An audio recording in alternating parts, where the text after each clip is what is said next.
something is broken. When full-time workers are skipping meals, parents are losing sleep over grocery bills, and families earning what used to be decent money now feel one emergency away from disaster that is not just stress. That is a warning sign. Welcome back to the channel. Today we are talking about something millions of people are feeling, but not everyone wants to say out loud. Americans are not just struggling a little more than usual. Many are being squeezed so hard from every angle that it feels less like bad luck and more like a system that keeps pushing ordinary people closer to poverty. Rent keeps climbing like it is training for the Olympics. Groceries cost more, utilities cost more, insurance costs more, and somehow wages still act like they are living in a completely different decade. People are working, budgeting, cutting back, and still falling behind. That is what makes this story so disturbing. This is not only about unemployment or reckless spending. This is happening to people with jobs, degrees, side hustles, and carefully planned budgets. In this video, we are going to unpack why so many Americans feel financially trapped, what is driving this quiet collapse, and why the middle class is starting to look like a myth with a monthly payment plan.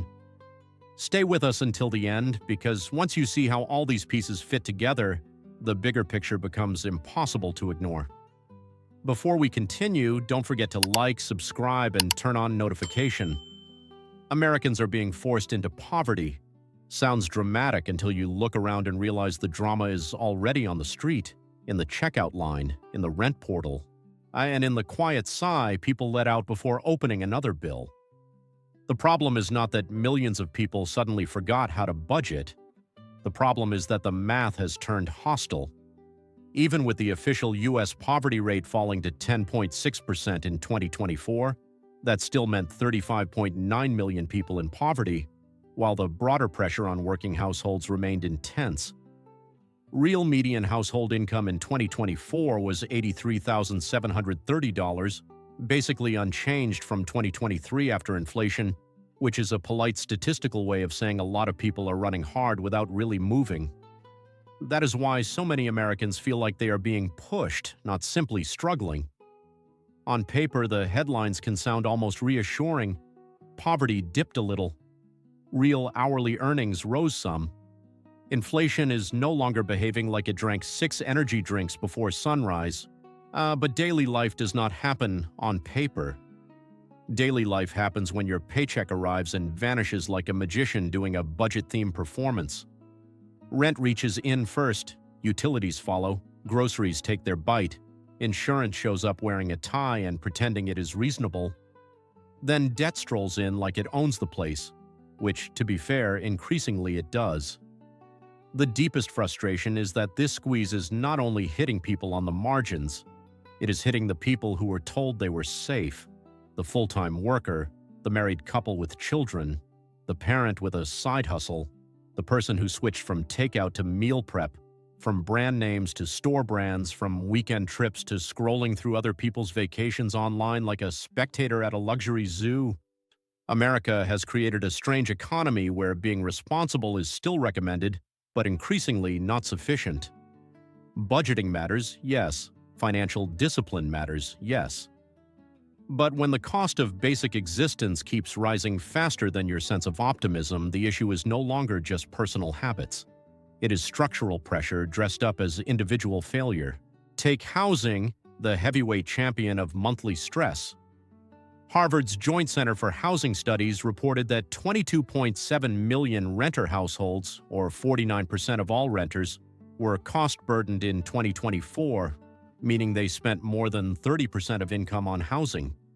That was a record high for the 4th straight year. In its 2024 rental report, Harvard also found that half of all U.S. renters were cost-burdened in 2022, an all-time high then as well. Translation: housing is no longer merely expensive, it is now an organized financial ambush. A lot of households are not choosing between nice apartment and modest apartment.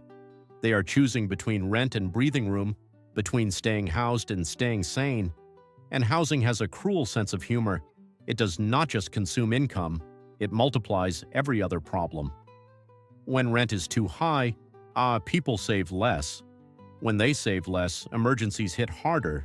When emergencies hit harder, debt becomes the backup plan. Then debt payments reduce future flexibility, which makes next month even tighter. It is like stepping into wet concrete and being told to jog. Yes, some housing indicators improved in early 2026. The National Association of Realtors said its Housing Affordability Index rose to 117.6 in February 2026, up from a year earlier, and the median existing home price that month was $398,000. So affordability improved relative to a brutal prior year, but improved is doing a lot of work there. For many families, home ownership still feels less like a plan and more like a museum exhibit labeled once common in North America. Then there is food, the category that makes economic theory personal very quickly. The Bureau of Labor Statistics reported that overall consumer prices rose 2.7% in 2025, while food prices rose 3.1%, including 2.4% for food at home and 4.1% for food away from home. In February 2026, food and food-at-home prices rose again month over month. These are not abstract increments when you are feeding children, caring for elderly parents, or just trying to make chicken last longer than basic arithmetic says it should. Americans have become amateur economists in the cereal aisle, staring at smaller boxes and bigger prices like they have been personally insulted by cardboard. The USDA reported that 13.7% of U.S. households, about 18.3 million, were food insecure at some point in 2024. That means millions of households did not have consistent access to enough food for an active, healthy life for all members.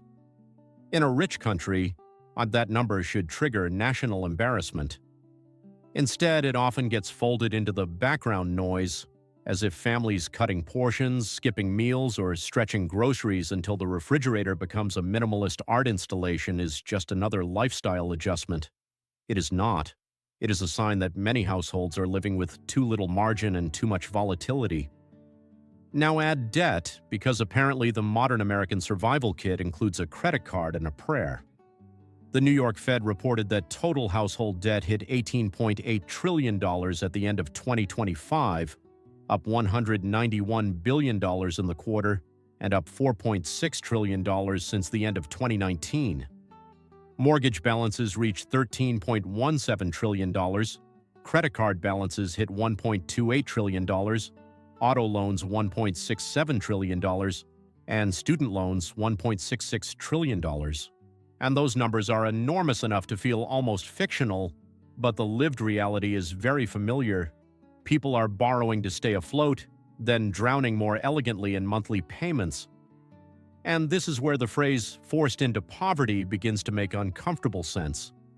Poverty is not only about income sitting below an official line, it is also about fragility. It is about how easy it is to fall, how hard it is to recover, and how many people are one broken transmission, one rent increase, one emergency room bill, or one job cut away from serious trouble. The Federal Reserve's 2024 well-being data showed that 63% of adults said they could cover a hypothetical $400 emergency expense using cash or its equivalent. That sounds decent until you flip it around and realize 37% could not.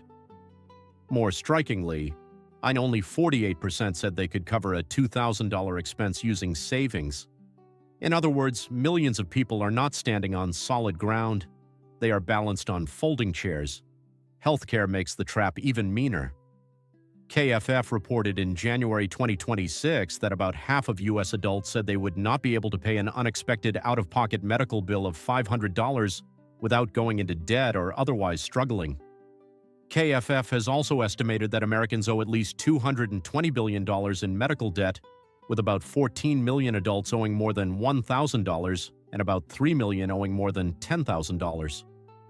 The CFPB has separately said $88 billion in outstanding medical bills were in collections, affecting 1 in 5 Americans. So yes, America has some of the most advanced medical technology on Earth.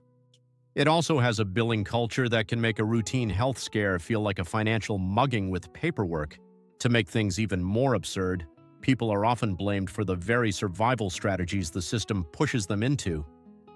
Use credit to pay for groceries? Irresponsible. Fall behind after a rent hike. Poor planning. Delay care because the deductible is terrifying. Bad decision-making. There is a certain national talent for handing people ankle weights and then critiquing their sprint speed. Personal responsibility matters, absolutely, but it cannot carry every conversation while structural costs keep climbing into the clouds and pretending the weather is normal. What makes this especially dangerous is the slow boil. Catastrophe is obvious.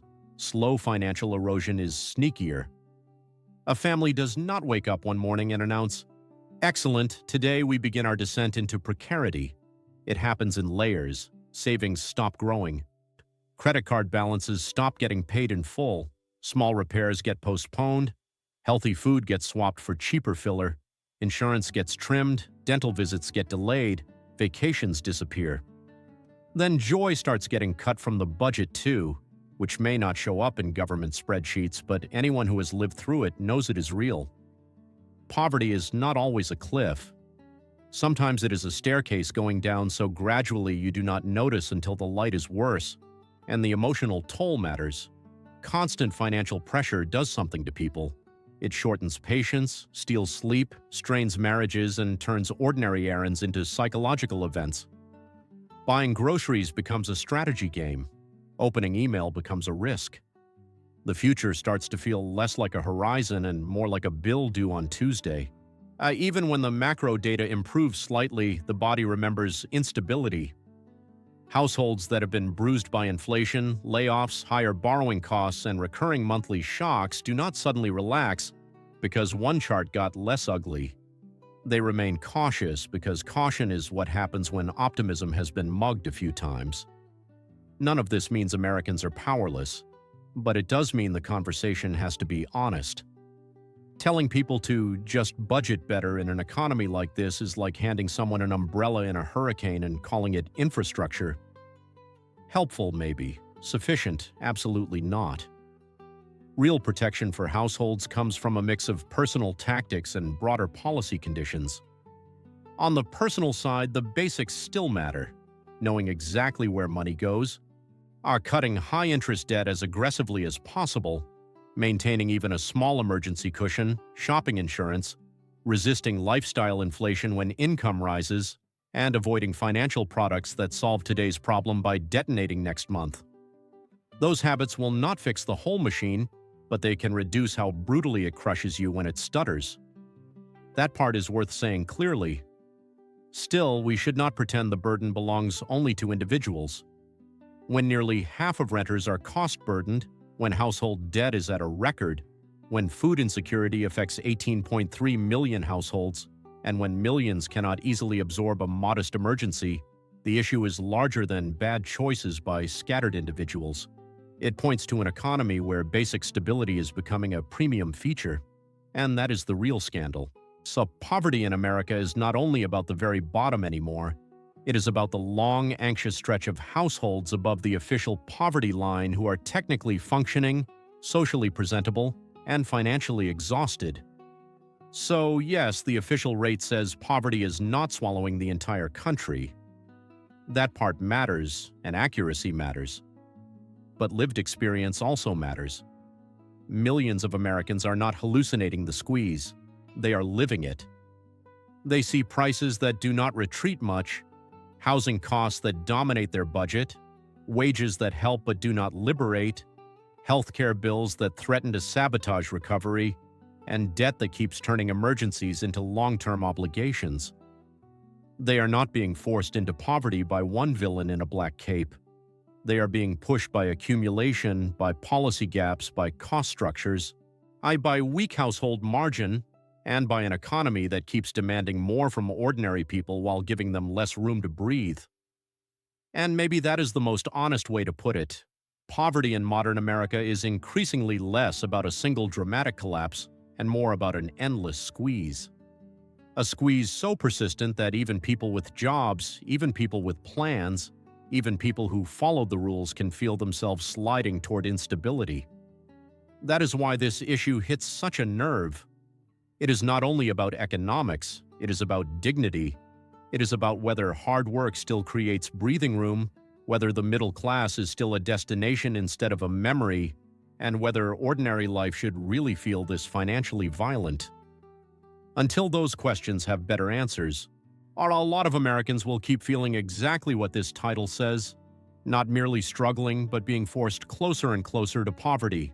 We are down to the end, and if you made it this far, thank you for watching.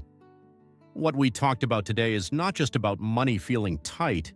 It is about how millions of Americans are working hard, making sacrifices, and still getting squeezed by rising housing costs, expensive food, growing debt, medical bills, and an economy that often feels like it rewards survival with another invoice. The real issue is not laziness or bad budgeting. It is that basic stability is becoming harder to hold on to, even for people doing their best to stay afloat. If this video opened your eyes, or if you are living this reality yourself, let us know in the comments. Share your thoughts, share your story, and tell us what part of this financial squeeze is hitting hardest where you live. Please like this video, subscribe to the channel, and turn on notifications so you do not miss more honest conversations about money, the economy, and what it really takes to survive and move forward today. Thanks again for watching, and I will see you in the next video.